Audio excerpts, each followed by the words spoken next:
উপকরণ আমি নিয়ে নিয়েছি। এবার আমি হাতের সাহায্যে এটা ভালো করে মাখিয়ে নেব।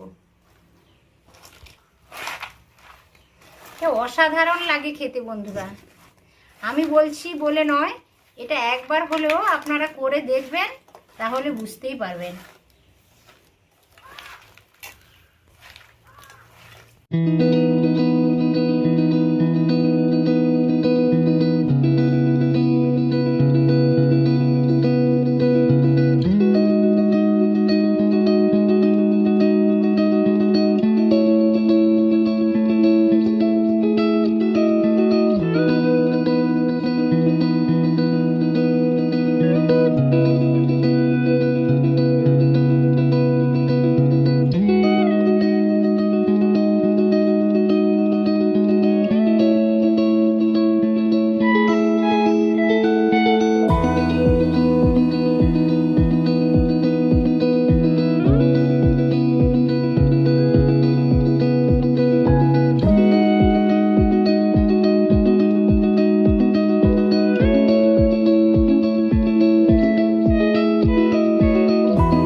নমস্কার বন্ধুরা, গঙ্গাসাগরের বনেদি রান্না ও পরিবেশ ইউটিউব চ্যানেলে আমি সবাইকে স্বাগত জানালাম। আমার নতুন বন্ধু, পুরনো বন্ধুদের সবাইকে স্বাগত জানালাম। দেখুন বন্ধু, আজকের আমি একটা নতুন ধরনের, একেবারে নতুন ধরনের রেসিপি নিয়ে হাজির হয়ে গেছি। তেলো কাঁকড়ার রেসিপি। আমি তেলো কাঁকড়া কিছুটা এখনো রেমাল ঝড় হয়েছিল, তো তো রেমাল ঝড়ের পরে মাঠে জল জমে গেছে, সেই জলে প্রচুর পরিমাণে তেলো কাঁকড়া বেরিয়েছে। সেখান থেকে কিছুটা পরিমাণ আমি নিজেই ধরে এনেছি। এই দেখুন, তেলো কাঁকড়াটা ধরার পরে আমি ভালো করে ছাড়িয়ে নিয়েছি তেলো কাঁকড়া। আমার আগের ভিডিওতে আমি তেলো কাঁকড়া ছাড়ানোর পদ্ধতিটাও আপনাদের সাথে শেয়ার করেছি। এইটা ঘি বেরিয়েছে, এইগুলো ছোট ছোট দাঁড়াগুলো নিয়ে নিয়েছি, আর কাঁকড়াটা এই যে। তো আজকের আমি এরই একটা রেসিপি করব, হাতে মাখা তেলো কাঁকড়া চচ্চড়ি নারকেল দিয়ে বানাবো। এটা খুবই টেস্টি লাগে, খুবই দুর্দান্ত স্বাদের হয়। গ্রামের বন্ধু যারা, তারা তো পেয়েই যাবে, গ্রামে তো এগুলো প্রচুর পরিমাণে পাওয়া যায়। যারা শহরের বন্ধু তারা কিন্তু পাবে না, তাদের বাজার থেকে কিনে খেতে হবে। তো এইভাবে আমি যেইভাবে করছি এইভাবে একবার ট্রাই করে দেখবেন, দুর্দান্ত স্বাদের হয়, খেতে অপূর্ব হয়, কিন্তু খুব কম সময় হয়ে যায়, কম জিনিসে হয়ে যায়। তো আজ দেখুন আমি এইটা রেডি করছি। তো আমি পরিমাণ মতো লবণটা নিয়ে নেব, লবণ দিয়ে দিলাম, পরে যদি লাগে তাহলে টেস্ট করে দেব। লবণটা দিয়ে দিয়েছি, হলুদ গুঁড়ো দিয়ে দিলাম,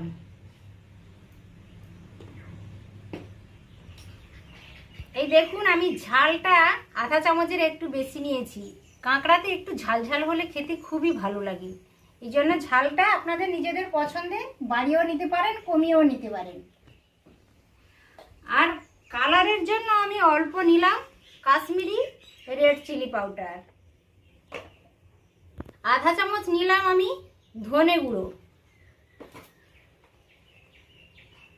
আধা চামচ নিলাম আমি জিরে গুঁড়ো,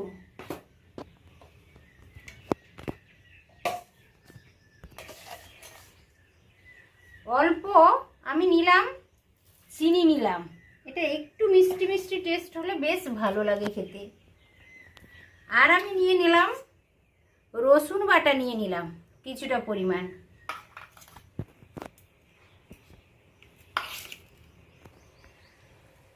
আধা চামচ আদা বাটা নিয়ে নিলাম। আর এই দেখুন আমি 4-5টা কাঁচা লঙ্কা চিড়ে রেখেছি, বড় মাপের একটা পেঁয়াজ ছোট ছোট করে কেটে রেখেছি, আর একটা বড় মাপের পেঁয়াজ আমি গ্রেট করে রেখেছি, একটা বড় সাইজের পেঁয়াজ আমি ছোট ছোট করে কুচিয়ে রেখেছি। তো দু ধরনেরই পেঁয়াজটা দিয়েছি। পেঁয়াজটা কাঁকড়াতে একটু বেশি পরিমাণ দিলে খুবই ভালো লাগে খেতে, ওই জন্য আমি গ্রেট করে কিছুটা দিয়েছি আর কেটেও কিছুটা দিয়েছি। বন্ধুরা আপনারা চাইলে পুরোটা গ্রেট করে দিতে পারেন বা পুরোটা ছোট ছোট করে কেটে দিতে পারেন, কোনো অসুবিধে নেই। আপনাদের যেটা সুবিধা মনে হবে সেটাই করবেন। সমস্ত উপকরণগুলো আমি এক এক করে কাঁকড়ার সাথে নিয়ে নিচ্ছি।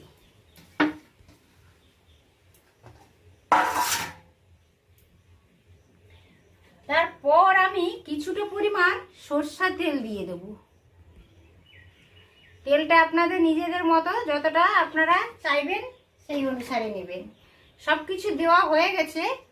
আর একটা যেটা প্রধান উপাদান যেটা আমি যোগ করব, এই দেখুন আমি মিক্সির বড় জারটাতে একটা নারকেলের গ্রেট করে এনেছি।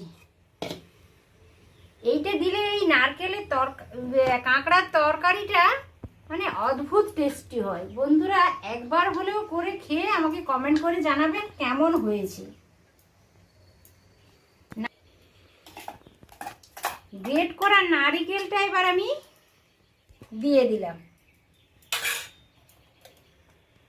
আপনাদের কাছে যদি নারকেল না থাকে তাহলে অল্প কাজু বাদামও বেটে দিতে পারেন বা চাল মগজও বেটে দিতে পারেন, টেস্ট ভালোই আসবে, খারাপ না।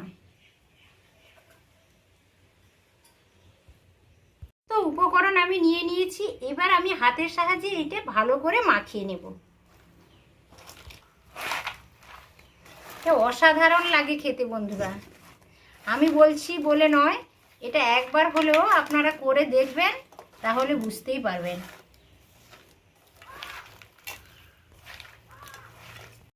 সমস্ত উপকরণ আমি ভালো করে মাখিয়ে নিয়েছি। আর এদিকে দেখুন উনানে আমি একটা কড়াই বসিয়ে দিয়েছি। কড়াইতে আমি অল্পই তেল দেব, কারণ আমি মাখানোর সময় অনেকটা পরিমাণ তেল ব্যবহার করেছি, ওই জন্য এখন আর আমি বেশি তেল দেব না। তেলটা গরম হয়ে গেছে, জাল লাগিয়ে দিয়েছি, তেলটা গরম হয়ে গেছে বেশ। এই পর্যায়ে আমি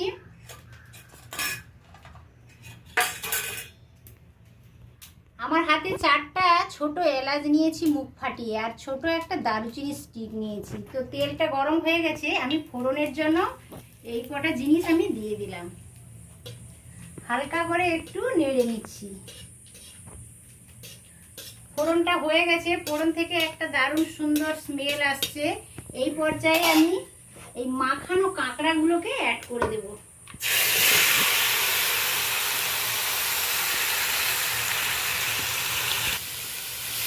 এইটাতে আমি জল ব্যবহার করব না, যদি খুব বসে যায় তাহলে হালকা অল্প জল ছিটে দিয়ে এটা করে নেব। আমি ভালো করে নেড়ে নিলাম। এবার আমি একটা ঢাকনা চাপিয়ে দেব।